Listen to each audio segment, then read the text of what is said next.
గహనా, ఈరోజు అడవిలో జరిగిన ఒక వింత కథ చెబుతాను విను. ఒకసారి ఒక నక్క కుక్కల నుంచి తప్పించుకోవడానికి భయంతో పరుగెత్తింది.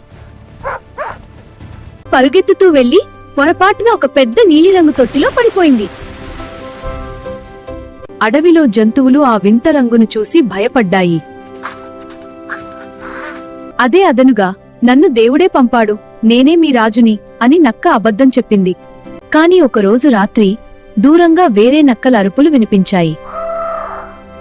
తన రాజువేషం మరిచిపోయి ఇది కూడా నక్కలాగే గట్టిగా అరవడం మొదలుపెట్టింది.